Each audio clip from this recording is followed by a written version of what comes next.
उत्तर प्रदेश के एक छोटे से गांव रामपुर में एक पुराना मगर मजबूत 2 मंजिला मकान खड़ा था। यह मकान किसी समय में गांव के सबसे समृद्ध किसान रामनिवास मिश्र का था।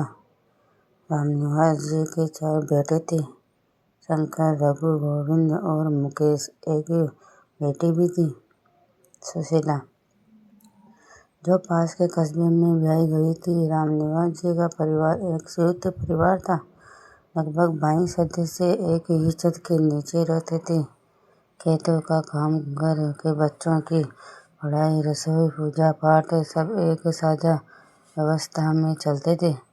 बुजुर्गों का आदेश, महिलाओं की मेहनत, बच्चों को किलकारियां, सब में एक ले थी। गांव वाले अक्सर कहते, रामनिवास जी का घर असली परिवार है। समय बदला, शहरों में नौकरी के अवसर बढ़े। सबसे छोटा बेटा मुकेश इंजीनियरिंग पढ़ने के लिए लखनऊ चला गया। वहीं उसे नौकरी भी लग गई। धीरे धीरे बाकी भाइयों के बच्चे भी शहरों की ओर निकलने लगे। कोई डॉक्टर, कोई टीचर, कोई व्यापारी। शंकर और रघु अब बूढ़े हो चुके थे। गोविंद खेती संभालता रहा और मुकेश अब शायद ही कभी घर आता। मोबाइल फोन और वीडियो कॉल से दूरी तो बढ़ती, लेकिन वह गर्माहट नहीं थी जो कभी दोपहर की थाली में सबके साथ बैठने में थी। फिर एक दिन रामनिवास जी ने परिवार की बैठक बुलाई। बेटा, अब हम बूढ़े हो चले हैं, तुम्हारे बच्चों भी अपने अपने रास्ते पकड़ रहे हैं, लेकिन मेरी एक ख्वाहिश है, एक घर, एक रिश्ता बना रहे, चाहे तुम जहाँ भी रहो। यह घर हमेशा खुला रहे सबके लिए। सबने हामी भर दी, लेकिन भीतर ही भीतर दरारें पड़ने लगी थी। रामनिवास जी का मृत्यु के बाद सबसे बड़ा बेटा शंकर मुखाग्नि थी। विधि विधान पूरे हुए, लेकिन जैसे ही 23वीं बीती, गोविंद ने कहा, अब तो घर और जमीन का बंटवारा होना चाहिए। बच्चों को भी इससे की जरूरत है। शंकर और रघु चुप रहे। मुकेश ने फोन पर सलाह दी, भैया जो ठीक लगे करो, लेकिन माँ का ध्यान रखना। आखिरकार जमीन के 4 हिस्से हुए। घर भी आंगन से बांटा गया। रसोई अलग, बर्तन अलग, त्योहार अलग। पहले जहाँ एक चूल्हे की आग सबको गर्म करती थी, अब वहाँ 4 दीयों की टिमटिमाहट थी, पर उनमें उजाला नहीं था। बच्चे अब अलग अलग स्कूलों में पढ़ते। पत्नियां बात भी कम करने लगी थी। माँ का सरस्वती देवी सबसे ज्यादा टूटी थी। एक दिन उन्होंने कहा, जब तक मैं जिंदा हूँ मेरा खाना सबके साथ लगेगा। कोई मुझे अलग मत करना। लेकिन संयुक्त परिवार अब केवल दीवारों में था, दिलों में नहीं। कुछ साल बीते, सरस्वती देवी भी चल बसी। उनकी अंतिम इच्छा भी कि अंतिम संस्कार सब मिलकर करें।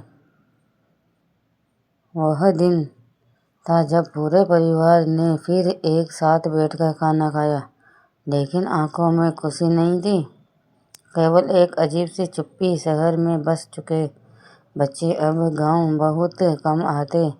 गोविंद का बेटा तो वहीं एक निजी स्कूल में शिक्षक बन गया। मुकेश का बेटा विदेश चला गया।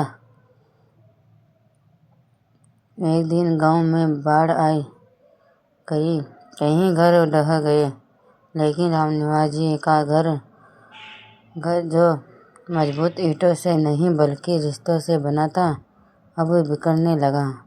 एक हिस्सा गिर गया जिसे गोविंद अकेला नहीं संभाल सकता। उसी दिन मुकेश गांव आया, पहली बार इतने वर्षों बाद। चारों भाइयों ने आंगन में बैठकर बात की। मुकेश बोला, क्या हमने गलती की?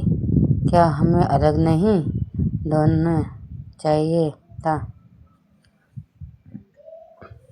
शंकर ने गहरी सांस लेते हुए कहा, हमने सुविधा देखी थी, रिश्ते नहीं। अब समय है फिर से जोड़ने का। मुकेश ने निर्णय लिया कि वह गांव में एक पारिवारिक ट्रस्ट बनाएगा।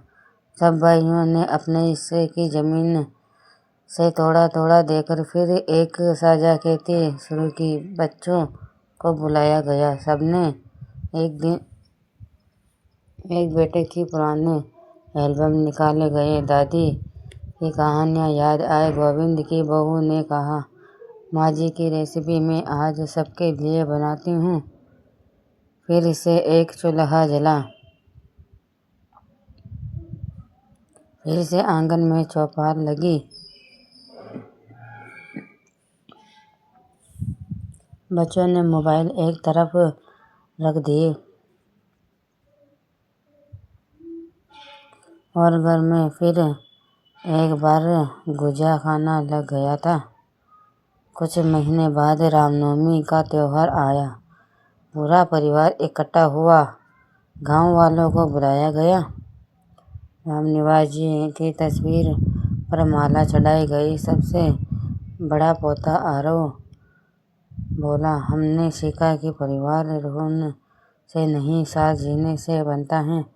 यह घर हमारे पूर्वजों की धरोहर है, इसे बचाएंगे रखना हमारा फर्ज है।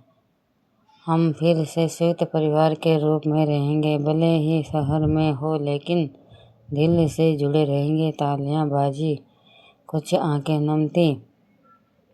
संयुक्त परिवार सिर्फ एक रहने की व्यवस्था नहीं, बल्कि जमीन जीने का तरीका है। जहाँ त्याग, सहयोग और साजिश होता है, वहाँ पीढ़ियों का अनुभव और बच्चों का भविष्य दोनों सुरक्षित रहते हैं। समय बदलता है, लेकिन रिश्तों की नींव जितनी मजबूत होगी, परिवार उतना ही फलता फूलता है। और कहानी पसंद आए तो लाइक सब्सक्राइब करना ना भूलें। फिर से कल हम आपके लिए एक नई कहानी लेकर आएंगे। इसी